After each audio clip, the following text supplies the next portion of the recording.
तो हेलो दोस्तों, आप सबका स्वागत है हमारे इस नए वीडियो में।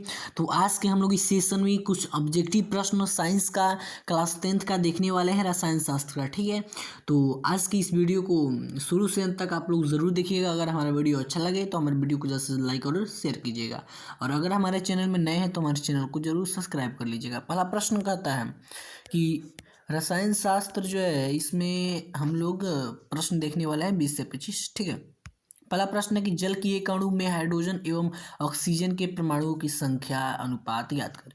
मतलब कहता है कि जल के एक गो अणु में हाइड्रोजन एवं ऑक्सीजन के परमाणुओं की संख्या का अनुपात याद करें। जल का एक अणु मतलब H2O, और H2O में हाइड्रोजन कितना है 2% और ये है ऑक्सीजन है 1%। तो क्या हो जाएगा, 2:1 हो जाएगा। ऑप्शन नंबर सी हो जाएगा। ठीक है, अगला प्रश्न, किस धातु का गलनांक सबसे कम होता है। किस धातु का गलनांक सबसे कम होता है जी, तो सोडियम का सबसे गलनांक कम होता है, सोडियम का Na होता है। अगला प्रश्न है कि कोई विलयन लाल लिटमस को नीला कर देता है तो उसका पीएच मान क्या होगा। कह रहा है प्रश्न कि लाल को नीला कर रहा है, मतलब बाबू जो लाल को नीला करे वो क्या होगा, क्षार होगा। मतलब अनिल, अनिल ट्रिक है, अनिल क्या है, अनिल मतलब अम्ल जो है नीला को लाल करता है, तो अम्ल का पीएच मान 7 से कम। और ये जो क्षार होगा इसका 7 से अधिका, तो 7 से अधिका इनमें से कौन है, ये भी है ये भी है, तो हम लोग कोई भी नहीं, मतलब 7 से अधिका ये दोनों है, तो ये दोनों हो जाएगा बी और डी दोनों। ठीक है, बी और डी क्योंकि ये दोनों क्षार है, क्योंकि 7 से अधिक क्या होता है, क्षारीय होता है। अगला प्रश्न कहता है आपका कि निम्न में से कौन प्राकृतिक सूचक है। इनमें से कौन है जो कि प्राकृतिक सूचक है, तो हल्दी है। ऑप्शन नंबर सी हो जाएगा। अगला प्रश्न है कि पेंटेन में कितने संरचना समावयवी संभव हैं। तो कितने संरचना समावयवी है पेंटेन में, किसमें जी, तो पेंटेन में तो 3 गो। ऑप्शन नंबर सी हो जाएगा। अगला प्रश्न, हमारे शरीर पीएच की कितने परास के बीच काम करता है, तो 7.0 से 7.8। Option number D.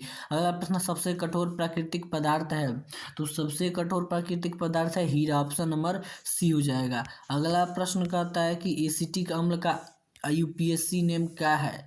तो एसिटिक अम्ल का जो यूपीएससी नेम है वो क्या है जी, तो एथेनोइक अम्ल है। ऑप्शन नंबर ए हो जाएगा। अगला प्रश्न है कि आधुनिक आवर्त सारणी के बाईं से दाएं जाने पर परमाणु का आकार क्या होता है। आधुनिक आवर्त सारणी में बायां से दाएं जाएंगे तो परमाणु का आकार क्या होगा जी, घटेगा। ऊपर से नीचे आएंगे तब बढ़ेगा। अगला प्रश्न कहता है श्वसन किस प्रकार का रासायनिक अभिक्रिया है, तो ऊष्मा क्षेपी रासायनिक अभिक्रिया है। ऑप्शन नंबर डी हो जाएगा, ऊष्मा क्षेपी। अगला प्रश्न है शुद्ध जल का पीएच मान होता है, तो शुद्ध जल का होता है एकदम राइट 7 होता है।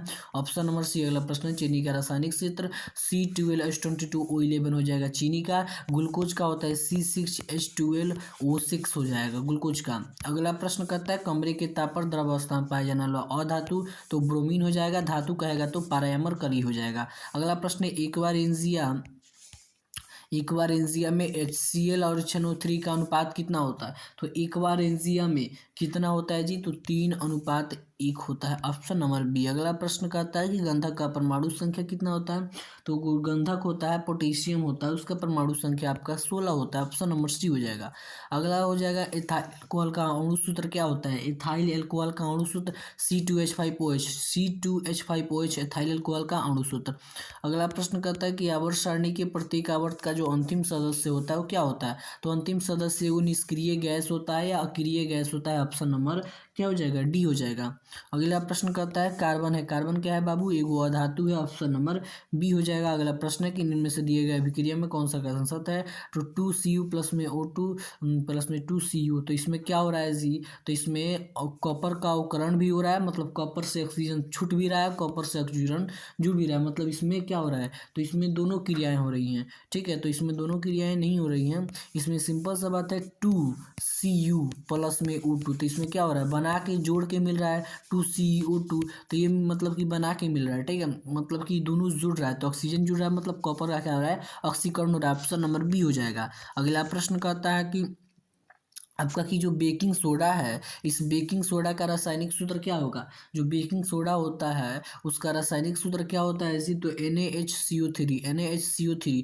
अगला प्रश्न है कि सिरका में कौन सा अम्ल पाया जाता है? तो एसिटिक अम्ल पाया जाता है, ऑप्शन नंबर ए हो जाएगा। और अगला ये लास्ट प्रश्न है कि इस शुद्ध सोना को व्यक्त किया जाता है, तो शुद्ध सोना को 22 कैरेट में व्यक्त किया जाता है। नहीं, शुद्ध सोना को 24 कैरेट में। आभूषण बनाने के लिए 22 कैरेट का होता है, लेकिन शुद्ध सोना जो होता है आपका 24 कैरेट का होता है।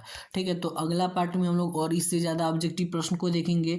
ठीक है, तो अगर आप लोग को हमारा वीडियो अच्छा लगा हो तो हमारे वीडियो को ज़्यादा से लाइक और शेयर करें, और ऐसे वीडियो को देखने के लिए educational Guru by Priyanshu channel को जरूर सब्सक्राइब कर लें।